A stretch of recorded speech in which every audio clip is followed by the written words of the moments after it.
इतिहास के पन्ने में छिपा महाभारत का ऐसा रहस्य जो आज आपके सामने पेश है।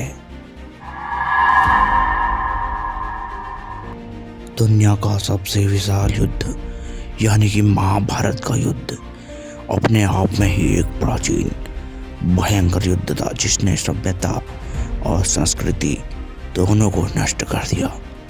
महाभारत के युद्ध में कुछ अपराजेय योद्धा भी थे जिनका नाम सुनते ही पृथ्वी धराधर कांपने लग जाती थी। उन्हीं में से आज हम बात कर रहे हैं एक ऐसे योद्धा की जो बहुत खतरनाक और ताकतवर था, यानी कि हम बात कर रहे हैं अश्वत्थामा की। अश्वत्थामा महाभारत का सबसे शक्तिशाली योद्धा, यहाँ तक कि अश्वत्थामा को अमर होने का वरदान भी प्राप्त था। अश्वत्थामा के सिर पर लगी मणि जो उसे भगवान शिव द्वारा जन्मजात ही प्राप्त थी। गुरु द्रोणाचार्य जिन्होंने अर्जुन को शस्त्र विद्या तो प्राप्त करवाई, परंतु अपने पुत्र को भी एक ऐसे अस्त्र से नवाजा जो किसी के पास नहीं था। वह अस्त्र था ब्रह्मास्त्र। ब्रह्मास्त्र उस समय का एक ऐसा अस्त्र था जिसके प्रयोग से संपूर्ण सृष्टि का विनाश निश्चित हो जाता।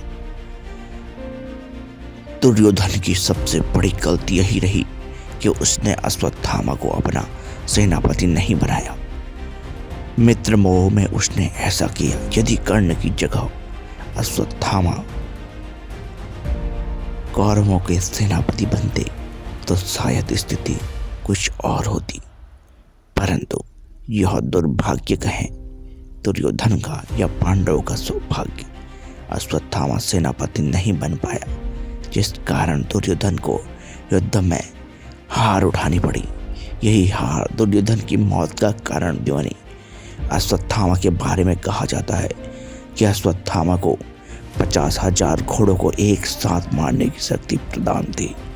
50,000 घोड़े यानी कि 25,000 पांडवों की सेना को अश्वत्थामा एक ही झटके में खत्म कर देते थे। अश्वत्थामा के बारे में श्री कृष्ण कहते हैं, यह महान योद्धा, इतिहास में इसके जैसा योद्धा, इसके जैसा पिता कोई पैदा नहीं हुआ। परंतु अश्वत्थामा के कुछ ऐसे कार्य थे जिसके कारण अश्वत्थामा को श्राप झेलना पड़ा और आजीवन इस श्राप का दंश अश्वत्थामा को झेलना पड़ा, जिसके कारण अश्वत्थामा की यह दुर्गति हुई।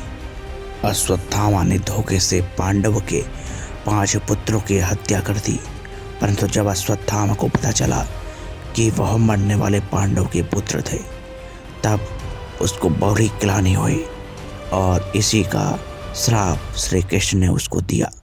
निहत्थे पुत्रों को मारने की अपेक्षा में श्री कृष्ण का श्राप अश्वत्थामा आज तक भुगत रहा है। श्री कृष्ण के कहने पर अश्वत्थामा की सर से भीम ने मणि निकालकर अलग फेंक दी और अश्वत्थामा आज भी जंगलों में दर दर भटक रहा है। यही अश्वत्थामा की कहानी है। आज की वीडियो में बस इतना ही। ऐसे ही अन्य रोचक वीडियो जानकारी के लिए हमारे चैनल से जरूर जुड़ें। धन्यवाद। जय श्री राम।